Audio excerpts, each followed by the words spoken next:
The haunted room number 1408. Mike Enslin did not believe in ghosts. To him, haunted was just a word to help sell books and make money. He didn't believe supernatural exists. He heard rumors about room 1408 that no one ever comes out of this room alive. He took his ghost recording devices and thought it will be just another day to prove ghosts don't exist. He reached Dolphin Hotel in New York City. Little did he know what horror awaits him. Let's start today's story. Mike Enslin did not believe in ghosts. He believed in deadlines, royalty checks, and the cold, hard facts he gathered for his best-selling books about haunted locations. He stood in the lobby of the Dolphin Hotel in New York City, his leather notebook tucked under his arm, looking up at the grand ceiling with a smirk of pure skepticism. In a small, cramped office tucked away from the lobby's grandeur, Mike met Mr. Sterling. The hotel manager sat behind a desk cluttered with history and shadow.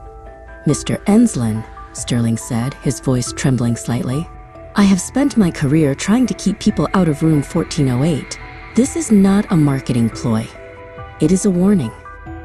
Mr. Sterling reached into a drawer and pulled out a thick, weathered ledger. He opened it to a page filled with names, dates, and grim annotations. 56 deaths, Sterling whispered, pointing to the ink. Suicides, heart attacks, natural causes that were anything but. No one lasts more than 60 minutes behind that door. Mike remained unmoved. He took the key from Sterling's reluctant hand and stepped onto the elevator. When the doors opened on the 14th floor, the air felt thick and stale. The hallway was a long stretch of sickly yellow wallpaper and dim, flickering sconces that seemed to swallow the light. The electronic lock clicked, a sound like a bone snapping in the silence. Mike pushed the door open. The room was aggressively ordinary, furnished with 2 double beds, a desk, and a bland landscape painting.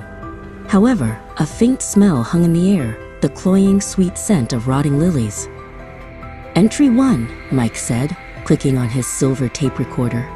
"Room 1408. The atmosphere is heavy, likely due to poor ventilation. There is a strange odor, but nothing supernatural." As he spoke, he noticed the 2 paintings on the far wall. They were tilted at an awkward, impossible angle, as if the room itself were leaning. Mike set his watch on the nightstand, but a sharp beep drew his attention to the room's digital clock. The red numbers began to spin wildly. They weren't moving forward, they were counting down, the digits blurring into a frantic, glowing red vortex of time disappearing into the past.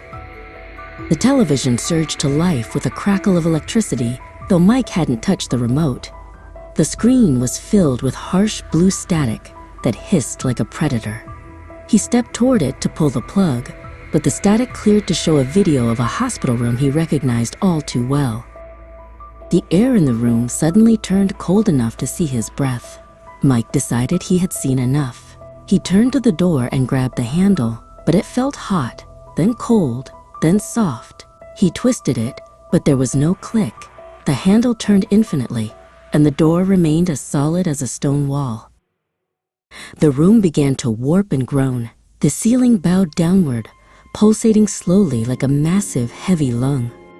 The yellow wallpaper started to peel away in long, wet strips, revealing dark, damp brickwork underneath that seemed to bleed a thick, black fluid.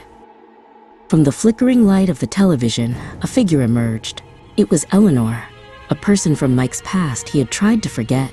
She was pale and translucent, her eyes filled with a hollow, weeping darkness. She reached out a hand made of gray smoke. "Why did you come here, Mike?" she hissed. The floor beneath Mike's feet dissolved into a swirling abyss of shadow. The ordinary hotel room was gone, replaced by a nightmare of shifting walls and screaming silence.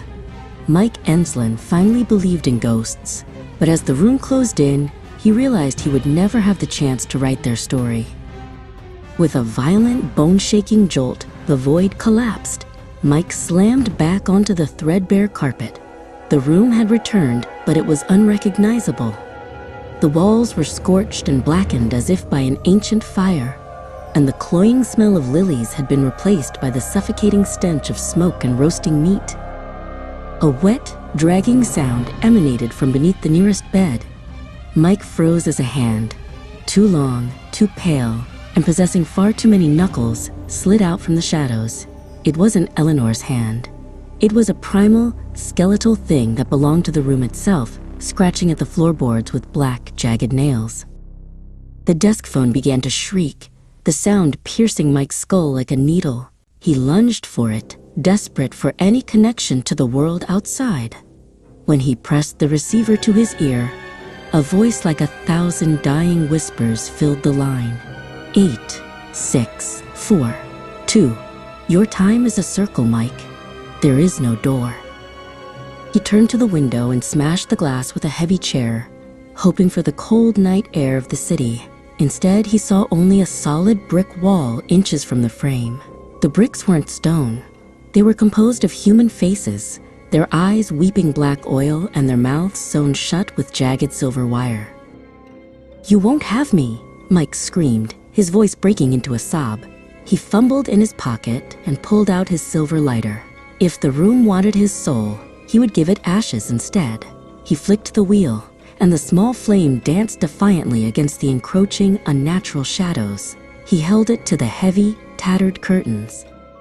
The room let out a high-pitched, metallic scream as the curtains erupted into a roar of orange flame. Suddenly, the door clicked. Mike threw himself into the hallway, collapsing onto the carpet just as the overhead sprinklers hissed to life. He looked up to see Mr. Sterling standing at the end of the long yellow hall, looking down at him with a gaze of profound, silent pity. Hey there, like, subscribe, and share. It's simple math. We all win. Let's go.